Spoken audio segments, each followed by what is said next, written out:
എപ്പിസോഡിന്റെ തുടക്കത്തില് സ്കൂളിന്റെ നേരത്തെ വരാന്ത കാണിക്കുന്നു. അവിടെയുള്ള എല്ലാ കുഞ്ഞു കുഞ്ഞു കുട്ടപ്പന്മാരോടും ഇറൂക്ക മാസ്റ്റർ എല്ലാവരും നേരത്തെ വീട്ടിൽ പോയിക്കോളൂ.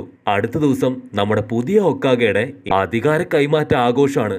അന്ന് എല്ലാവരും നേരത്തെ എത്തണമെന്ന് പറയും. എല്ലാം അവസാനിച്ച പോലെ നമ്മുടെ കൊനഹമാരു ആരോടും മിണ്ടാതെ ഷോക്കായിട്ടിരിക്കുമ്പോ ഇറൂക്ക മാസ്റ്റർ ചോദിക്കും, നിനക്ക് എന്തു പറ്റി, നീ ഓക്കെ അല്ലേ എന്ന്. അപ്പൊ നമ്മുടെ ചെക്കനാവട്ടെ എണീറ്റ് നിന്ന് ഞാൻ ഡബിൾ ഓക്കെ എന്ന് കൈ വീശി പറയും. നമ്മുടെ ആന്റി അവൾ വീട്ടിലിരുന്ന് പുസ്തകങ്ങൾ വീണ്ടും വീണ്ടും പഠിച്ച് എങ്ങനെയെങ്കിലും ലീനെ ട്രീറ്റ്മെന്റ് ചെയ്ത് അവന് റെഡിയാക്കാൻ പറ്റുമെന്ന് ശ്രമിച്ചു കൊണ്ടേയിരിക്കുകയാണ്. കട്ട് ചെയ്തല്ലി ലീ ആകെ അപ്സെറ്റ് ആയിട്ട് നടന്നു പോകുന്ന സമയത്ത് റോഡിന്റെ സൈഡിലിടിച്ച് വീഴുകയും ചെയ്യും. അവന് ഒരുപാട് വിഷമാവും. കാരണം മുമ്പ് നമ്മുടെ ലീ അത്രയേറെ പവർഫുൾ ആയിരുന്നു. അപ്പൊ അവന് നറൂട്ടോ പറഞ്ഞ ആ കാര്യം ഓർമ്മ വരും. ഗ്രാമം ഇപ്പോൾ വലിയ അപകടത്തിലാണ്. എത്രയും പെട്ടെന്ന് നമ്മൾ ആക്റ്റീവായിട്ട് പ്രവർത്തിക്കണം. കൂടെ സാക്കുറ പറഞ്ഞ കാര്യവും അവൻ ഓർത്തെടുക്കും. നീ എത്രയും പെട്ടെന്ന് പഴയതുപോലെ തന്നെയാവും. പക്ഷെ സുനൈര് അവൾ മാത്രം നീ നിഞ്ചയാവാതെ മറ്റെന്തെങ്കിലും ആവാനായിട്ട് അവന്റെ അടുത്ത് പറഞ്ഞു. നിഞ്ചയാവാതെ ഞാൻ എങ്ങനെ ഗ്രാമത്തെ രക്ഷിക്കും? എന്റെ കയ്യിൽ ഇപ്പൊ യാതൊരു പവറും ഇല്ല. കട്ട് ചെയ്ത ഫ്ലാഷ് ബാക്കില് നമ്മുടെ കുഞ്ഞിലേക്ക് ഒരു നിഞ്ചയാവാൻ ഒരുപാട് ഇഷ്ടമായിരുന്നു. പക്ഷെ അവൻ ഒരുപാട് കഠിനാധ്വാനം ചെയ്തിട്ടും അവനെ കൊണ്ട് ഒന്നും സാധിക്കില്ല. അപ്പൊ അതേ സമയത്ത് അവന്റെ ഇപ്പോഴത്തെ മാസ്റ്റർ മൈഗൈ അവന്റെ അടുത്ത് ഇളിച്ചോണ്ട് വന്ന്, നീ നന്നായിട്ട് ഹാർഡ് വർക്ക് ചെയ്യുന്നുണ്ട്, തീർച്ചയായിട്ടും ഇന്നല്ലെങ്കിൽ നാളെ വലിയൊരു നിഞ്ചയായിട്ട് നീ മാറുമെന്ന് അവന് നല്ല രീതിയിലുള്ള ഒരു സപ്പോർട്ട് കൊടുക്കും. അത് കേൾക്കുമ്പോ നമ്മുടെ ലീ കുട്ടന് ഒരുപാട് സന്തോഷാവും. അപ്പൊ അടുത്തൊരു ഫ്ലാഷ് ബാക്കില് നമ്മുടെ കാക്കാഷി സ്റ്റുഡൻസിനോട് നിങ്ങൾക്ക് വലുതാവുമ്പോ ആരാവണമെന്ന് ചോദിക്കും.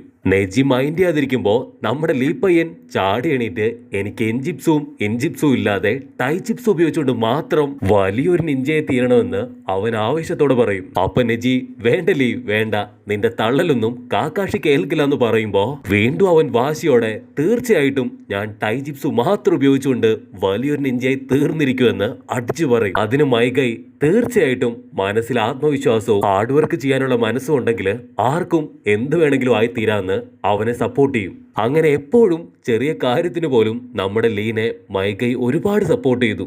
ആ സപ്പോർട്ടിൽ നിന്നുണ്ടായ ആത്മവിശ്വാസം കൊണ്ടാണ് നമ്മുടെ ലീ ഇവിടം വരെ എത്തിയത്. അപ്പൊ അവിടുന്ന് അങ്ങനെ ബ്ലാക്ക് ഔട്ട് ചെയ്ത് നമ്മുടെ കാക്കാഷിയെ കാണിക്കും. പാട്ടൊക്കെ കേട്ട് ഇപ്പോഴും ആശാൻ ലേറ്റ് ആയിട്ടാണ് വരിക. മൈഗായ്ക്ക് കലിപ്പ് കയറി, യു ആർ അൺബിലീവബിൾ, ഇങ്ങനെ ഒരു സാധനത്തിന്റെ കൂടെ എനിക്ക് നിൽക്കാൻ പറ്റില്ല, വേണമെങ്കിൽ നമുക്ക് ഒന്നുകൂടെ മത്സരിക്കാം, എന്നിട്ട് ആരാണ് പവർഫുൾ എന്ന് നോക്കാന്ന് പറയുമ്പോ കാക്കാഷി ആവട്ടെ, ഇന്നത്തെ മത്സരം തീരുമാനിക്കേണ്ടത് അത് ഞാനാണ്. മൈഗൈ കേൾക്കേണ്ട താമസം മുഖത്താങ്ങിയൊക്കെ കാണിച്ച് കൈയൊക്കെ വമ്പ സ്റ്റൈലിൽ പിടിച്ചു നിൽക്കും. നമുക്ക് ഓടിപ്പിടുത്തം കളിക്കണോ അതോ സാറ്റ് കളിക്കണോ? ഇനി അതും പോരെങ്കില് വെള്ളത്തിൽ മുങ്ങിക്കിടക്കണോ? കഴിഞ്ഞ തവണ ബിസ്ക്കറ്റ് കടി നീ ജയിച്ചു, ഇത്തവണ ഞാൻ തന്നെ ജയിക്കുമെന്ന് മൈഗൈ പറയുമ്പോ കാക്കാഷി ആവട്ടെ, നമുക്ക് ബ്രഹ്മാണ്ഡ ഗെയിം ആയിട്ടുള്ള റോക്ക് പേപ്പർ സിസർ കളിക്കാന്ന് കാക്കാഷി പറയും. അപ്പൊ മൈഗൈ ഷോക്കായിട്ട് നിൽക്കുമ്പോ അവന്റെ ടീം മെമ്പേഴ്സ് ആവട്ടെ വണ്ടർ അടിച്ചു നിൽക്കും. അതിന് മൈഗൈ ടെൻഷനായിട്ട്, നീ എന്തിനാണ് ഈ ഗെയിം ചൂസ് ചെയ്തതെന്ന് അവന്റെ അടുത്ത് ചോദിക്കും. ലക്കും ഒരു തരത്തില് നമുക്ക് ആവശ്യമുള്ളത് തന്നെയാണ്, അതുകൊണ്ട് ഇത്തവണ ഈ ഗെയിം കളിക്കാന്ന് അവൻ അടിച്ചു പറയും. മൈഗൈ, ഓ നീ എന്നെ കുറച്ചിലായിട്ട് വിചാരിച്ചോ, തീർച്ചയായിട്ടും ഞാൻ ഇതിൽ ജയിക്കും. ഇൻ കേസ് ഞാൻ തോക്കുകയാണെങ്കിൽ 500 റൗണ്ട് ഈ ഒരു ലീഫ് വില്ലേജിന് ചുറ്റും ഞാൻ ഓടുമെന്ന് മൈഗൈ പറയും. അപ്പൊ അതേ സമയത്ത് ലോങ് ഷോട്ടില് മൈഗൈയുടെ ടീംസ് ആവട്ടെ ഇതൊക്കെ നൈസായിട്ട് ഒളിഞ്ഞിരുന്ന് കണ്ടിട്ട് തീർച്ചയായിട്ടും മൈഗൈ തന്നെ ജയിക്കുമെന്ന് ഒരാൾ പറയും. അപ്പൊ മറ്റേ ആള്, മൈഗൈക്ക് അത്രയും ലക്കില്ല, അതുകൊണ്ട് തീർച്ചയായിട്ടും അവൻ തോറ്റുപോകുന്നു പറയും. റോക്ക് പേപ്പർ സിസർ എന്ന് മാറി മാറി അവർ കളിച്ചുകൊണ്ടിരിക്കുമ്പോ ഇവിടെ പ്രസന്റ് സിറ്റുവേഷനിൽ മൈഗൈ ആവട്ടെ ലീയുടെ ഷോൾഡറിൽ പതിയെ കൈവയ്ക്കും. നീ കുറച്ചു നാളായി റീഹാബ് സെന്ററിൽ പോകുന്നില്ല എന്ന് കേട്ടു, എന്തു പറ്റിയും ചോദിക്കുമ്പോ അവനിരുന്ന് കരയാണ്. കാരണം അവനെ കൊണ്ട് ഇനിയൊരു നിഞ്ചയാവാൻ കഴിയില്ല. പതിയെ പതിയെ അവന്റെ വേദനകളെല്ലാം തന്നെ ഇപ്പൊ മൈഗൈന്റെ അടുത്ത് പറയാൻ തുടങ്ങും. ലീ ഫസ്റ്റ് ഗനിയനായിട്ട് മാറുമ്പോ തന്നെ അവനൊരു വലിയ ലക്ഷ്യം ഉണ്ടായിരുന്നു. മാത്രമല്ല നമ്മുടെ മൈഗൈ എപ്പോഴും അവനെ സപ്പോർട്ട് മാത്രമേ ചെയ്തിട്ടുള്ളൂ. ലേക്ക് ചെറുപ്പത്തില് ഒരു ജിപ്സുവും കറക്റ്റായിട്ട് ചെയ്യാൻ അറിയില്ലായിരുന്നു. നീ നിന്റെ പാഷനെ ഫോളോ ചെയ്യുക എന്ന് മൈഗൈ പറഞ്ഞ ഒരേ ഒരു വാക്കിലാണ് അവൻ ടൈ ജിപ്സു മാത്രം ഉപയോഗിച്ചുകൊണ്ട് ഇത്രയും വരെ എത്തിയത്. എല്ലാവരും അവനെ ഒറ്റപ്പെടുത്തിയിട്ടും നെജി അവനെ അടിച്ചു തെറിപ്പിച്ചിട്ടും അവന് യാതൊരു കുലുക്കവും ഉണ്ടായിരുന്നില്ല. അന്നു മുതലാണ് ലീയുടെ പവർ എന്താണെന്ന് അവൻ തന്നെ തിരിച്ചറിഞ്ഞത്. പക്ഷെ സുനൈര് അവനെ കൊണ്ട് ഇനി ഒരിക്കലും ഒരു നിഞ്ചയായി മാറാൻ കഴിയില്ല എന്ന് പറഞ്ഞു. ഞാൻ എന്നെ തന്നെ വിശ്വസിച്ച് എന്റെ ബെസ്റ്റ് കൊടുത്താലും ഇനി ഒരിക്കലും എനിക്കൊരു നിഞ്ചയായി മാറാൻ സാധിക്കില്ല. മൈഗയ്ക്ക് ലീയുടെ കുട്ടിക്കാലത്ത് ഓർമ്മകൾ വരും. അവൻ കുട്ടിക്കാലത്ത് തന്നെ വളരെയധികം ഹാർഡ് വർക്ക് ചെയ്തിരുന്നു. തട ചെയ്ത ജിപ്സ് പോലും അവൻ കഠിനാധ്വാനം ചെയ്ത് സ്വായക്തമാക്കി. ഇത്രയും കൊല്ലം വലിയൊരു നിഞ്ചയാവാൻ വേണ്ടിയിട്ടാണ് ഞാൻ കഷ്ടപ്പെട്ട് പ്രാക്ടീസ് ചെയ്തത്. ഇനി ഞാൻ എന്തു ചെയ്യും? എന്നെ എങ്ങനെയെങ്കിലും രക്ഷിക്കുക എന്ന് പറഞ്ഞ് കരയാൻ തുടങ്ങും. മൈഗൈ എന്തു പറയണമെന്നറിയാതെ കണ്ണടച്ച് എന്തോ ചില കാര്യങ്ങൾ ആലോചിക്കാൻ തുടങ്ങും. ഇപ്പൊ സമയം രാത്രിയായി കഴിഞ്ഞു. അവൻ വീണ്ടും ലീയുടെ ആഗ്രഹങ്ങൾ ഒന്നൊന്നായിട്ട് ആലോചിക്കും. വെറും ടൈ ജിപ്സ് ഉപയോഗിച്ചുകൊണ്ട് മാത്രം അവന് വലിയൊരു നിഞ്ച ആവണമെന്ന് ഒരുപാട് ആഗ്രഹം ഉണ്ടായിരുന്നു. പക്ഷെ ഇനി അവനെ കൊണ്ടതാവാൻ സാധിക്കില്ല. അപ്പൊ അതേ സമയത്ത് നമ്മുടെ ആന്റി പറഞ്ഞ കാര്യവും അവൻ ആലോചിക്കും. നിന്റെ ബോഡിയിൽ ഇത്രയും പരിക്കുകൾ ഉള്ളതുകൊണ്ട് ഇനി ഒരിക്കലും നിനക്കൊരു നിഞ്ചയാവാൻ കഴിയില്ല എന്ന് അവളും പറഞ്ഞു. ഇതെല്ലാം ആലോചിച്ച് മൈഗയ്ക്ക് കലിപ്പടിച്ച് നീ എത്രയും പെട്ടെന്ന് എന്റെ കൂടെ വരണം. അവള് പറഞ്ഞ ആ ഒരു ഓപ്പറേഷന് നീ തീർച്ചയായിട്ടും സമ്മതിക്കണം. നിനക്ക് തീർച്ചയായിട്ടും പുറത്തു വരാൻ സാധിക്കും, എനിക്ക് ഉറപ്പുണ്ടെന്ന് പറയുമ്പോ അപ്പൊ മാസ്റ്റർ പറയുന്നത് ഞാൻ എന്റെ ആഗ്രഹങ്ങൾ മറന്നു കളയണോ എന്നാണോ? അതിന് മാസ്റ്റർ നീ തീർച്ചയായിട്ടും ആ ഒരു ഓപ്പറേഷന് തയ്യാറാവണം. എങ്കിൽ മാത്രമേ ഈ ഒരു ദുഃഖത്തിൽ നിന്ന് നിനക്ക് പുറത്തു വരാൻ കഴിയുള്ളൂ എന്ന് ഇറൂക്ക പറയുമ്പോ അവിടെ നമ്മുടെ ആന്റി ആവട്ടെ എങ്ങനെയെങ്കിലും ലീക്ക് ആവശ്യമായിട്ടുള്ള ട്രീറ്റ്മെന്റ് കൊടുക്കാനുള്ള പഠനത്തിലാണ്. അസിസ്റ്റന്റ് റിസർച്ച് എന്തായും ചോദിക്കുമ്പോ നമ്മുടെ ആന്റി ആവട്ടെ അവള് പറയും സെല്ലുകൾ തന്നെ ഒരുപാട് തരത്തിലുണ്ട്, അതെല്ലാം ഒരേപോലെ ആക്ടിവേറ്റ് ചെയ്യണം, അല്ലെങ്കിൽ വലിയ പ്രശ്നം ഉണ്ടാവും, അവന്റെ ജീവൻ പോലും നഷ്ടപ്പെട്ടു പോകാമെന്ന് ആന്റി പറയുമ്പോ അസിസ്റ്റന്റ് ചേച്ചിയുടെ കിളി പോവും. ഇവിടെ ലീ വീണ്ടും കരഞ്ഞുകൊണ്ടിരിക്കുകയാണ്. അപ്പൊ ഫ്ലാഷ് ബാക്കില് അവനൊരു കാര്യം ഓർമ്മ വരും. കാക്കാഷി പറഞ്ഞ ആ ഒരു കാര്യം. ലൈഫില് ലക്കിന് ഒരുപാട് പ്രാധാന്യമുണ്ട്.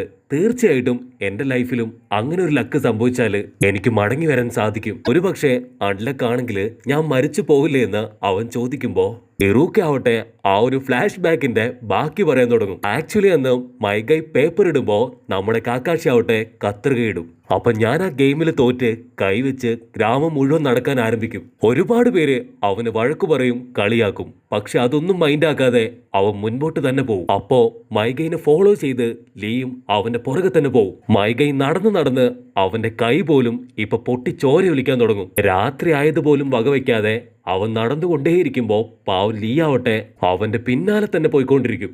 ലീ അവന്റെ മുൻപിലേക്ക് ഓടി വന്നിട്ട് പറയും, എന്തായാലും നിനക്കിത് ചെയ്യണം, പക്ഷെ ഇപ്പോ ഇവിടെ ആരുമില്ല, അതുകൊണ്ട് നിനക്കിത് നിർത്തി ഇവിടുന്ന് നടന്നു പോയിക്കൂടെ എന്ന് ലീ മൈഗയോട് ചോദിക്കും. അതിനവൻ ദേഷ്യപ്പെട്ട് പറയും, ഇതെന്റെ മനസാക്ഷിക്ക് വേണ്ടിയാണ് ഞാൻ ചെയ്തുകൊണ്ടിരിക്കുന്നത്. രാത്രിയാണെങ്കിലും പകലാണെങ്കിലും ചതി ചതി തന്നെയാണ്. അപ്പൊ ലീ കുട്ടൻ പൊട്ടിച്ചിരിച്ചിട്ട് നീ തന്നെ ഓരോ മത്സരം ഉണ്ടാക്കും, അവസാനം നീ തന്നെ തോറ്റ് ഇതുപോലുള്ള പണിഷ്മെന്റ് ഏറ്റുവാങ്ങുകയും ചെയ്യും. അപ്പൊ മൈഗൈ പറയും, ഒരിക്കലുമല്ല, തോൽവിയും വിജയവും ഒരു നാണയത്തിന്റെ ഇരുവശങ്ങളാണ്.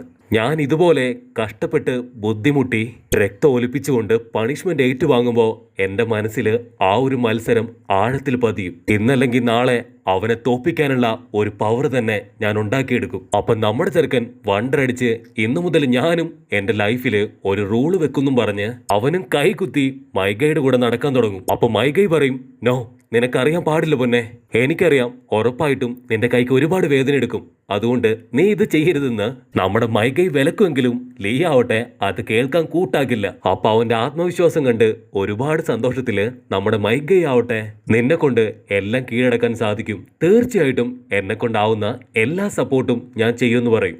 കട്ട് ചെയ്ത പ്രസന്റില് ഇപ്പൊ മൈഗൈ ആവട്ടെ തീർച്ചയായിട്ടും നീ ഈ ഓപ്പറേഷനിൽ രക്ഷപ്പെടും. ഇൻ കേസ് നീ തോറ്റു പോവുകയാണെങ്കിൽ നിനക്ക് മുന്നേ ഞാൻ ഈ ലോകം വിട്ടിരിക്കുമെന്ന് മൈഗൈ പറയുമ്പോ നമ്മുടെ ലീ ആവട്ടെ അവൻ ഷോക്കായി പോവും. എന്റെ ലക്ഷ്യം തന്നെ നിന്നെ വലിയൊരു നിഞ്ചയാക്കി തീർക്കുക എന്നതാണ്. അവന് സങ്കടം സഹിക്കവയ്യാതെ മാസ്റ്ററിനെ കെട്ടിപ്പിടിച്ച് കരയും. കട്ട് ചെയ്ത നെക്സ്റ്റ് ഡേ നമ്മുടെ അസിസ്റ്റന്റ് ചേച്ചി ഉറക്കമുണരും. അവിടെ തൊട്ടടുത്തിരിക്കുന്ന ആന്റിയുടെ റിസർച്ച് പേപ്പറിൽ ഒരുപാട് പ്രോഗ്രസ് കാണുമ്പോൾ അവക്കും ഒത്തിരി സന്തോഷമാവും. ഇവിടെ സീൻ ബ്ലാക്ക് ഔട്ട് ചെയ്താല് നമ്മുടെ ആന്റി ആവട്ടെ ഡ്രസ്സൊക്കെ ആട്ടി വളരെ സ്റ്റൈലായിട്ട് നിൽക്കുകയാണ്. സംഭവം വമ്പൻ ഇനാഗുറേഷൻ ഫംഗ്ഷനിലാണ് നമ്മുടെ ആള്. ഞാനാണ് നിങ്ങളുടെ 5th ഹൊക്കാഗെ എന്നവൾ വിളിച്ചു പറയുമ്പോൾ അവിടെയുള്ള ഓരോരുത്തരെയും കാട്ടി ഒടുവിലായിട്ട് 3rd ഹൊക്കാഗയുടെ ആ ഒരു ശില്പവും കാണിക്കുന്നതോടു കൂടെ ഈ ഒരു എപ്പിസോഡും അവസാനിക്കുന്നു. സോ ഗായ്സ്, എപ്പിസോഡ് ഇഷ്ടപ്പെടുകയാണെങ്കിൽ ലൈക്ക് ചെയ്യാനും കമന്റ് ചെയ്യാനും ഷെയർ ചെയ്യാനും മറക്കല്ലേ. അടുത്തൊരു അടിപൊളി എപ്പിസോഡായിട്ട് കാണുന്നവരെ it's me with Mallu episode.